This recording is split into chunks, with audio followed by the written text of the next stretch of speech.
Welcome to kids बच्चा TV. हर रोज की तरह जंगल के सारे बच्चे दादी के पास आ गए थे और दादी से हर रोज एक ही बात कहते थे कि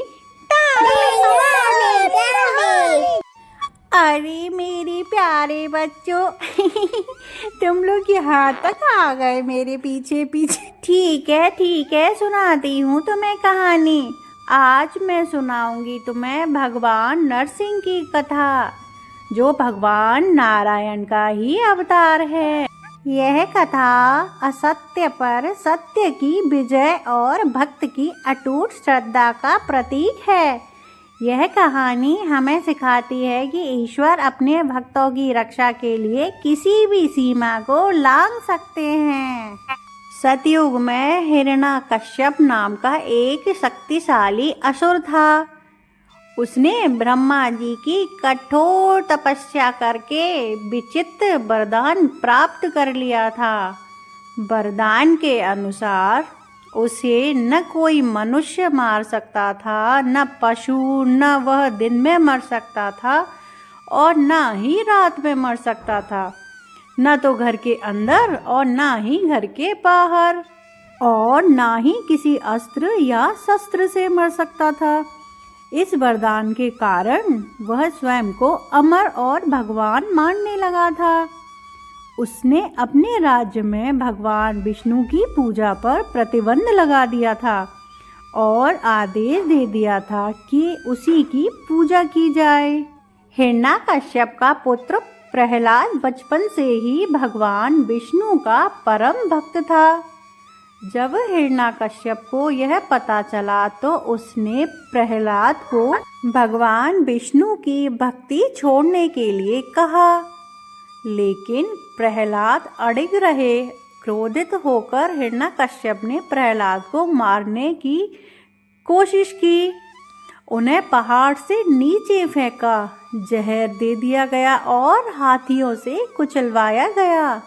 लेकिन भगवान की कृपा से प्रहलाद हर बार बच जाते।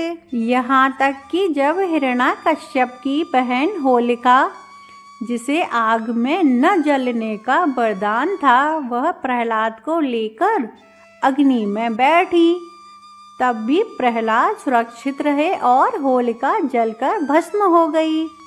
अंततः एक शाम हिरण्यकश्यप ने प्रहलाद को चुनौती देते हुए एक खंबे की ओर इशारा किया और पूछा, बता क्या तेरे विष्णु इस खंबे में भी हैं? प्रहलाद ने बड़े विश्वास के साथ कहा, हाँ वे कड़कड़ में हैं, वे हर जगह हैं। क्रोध में आकर जैसे ही हिरण्यकश्यप ने खंबे पर प्रहार किया, वह खंबा फट गया और उसमें से भयंकर गर्जना के साथ भगवान नरसिंह प्रकट हो गए।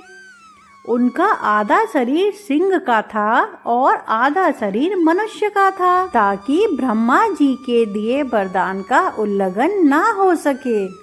भगवान नरसिंह ने हिरण्यकश्यप को पकड़ लिया और उसे चौखट पर ले गए, जो न तो घर के अंदर ही थी और न ही घर के बाहर।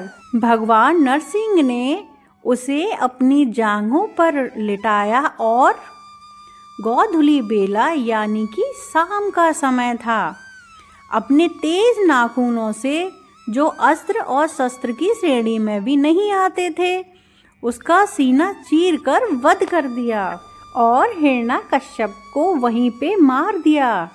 भगवान नरसिंह का यह अवतार बतलाता है कि अहंकार और अधर्म का अंत निश्चित ही है। भगवान केवल प्रेम और भक्ति के भूखे हैं। तो बच्चों, कैसी लगी ये कहानी तुम लोगों को? जरूर अच्छी ही लगी थी, तभी इतनी ध्यान से जो सुन रहे थे। और आप लोगों को कैसी लगी ये कथा? अगर अच्छी लगी हो तो पता है ना आपको क्या करना है, कमेंट में बताना है, वीडियो को लाइक करना है, चैनल सब्सक्राइब करना है और बेल आइकन ऑल में दबाना है। मिलते हैं एक और नई कहानी में, तब तक के लिए अपना और अपनों का ध्यान रखना। बाय बाय दोस्तों।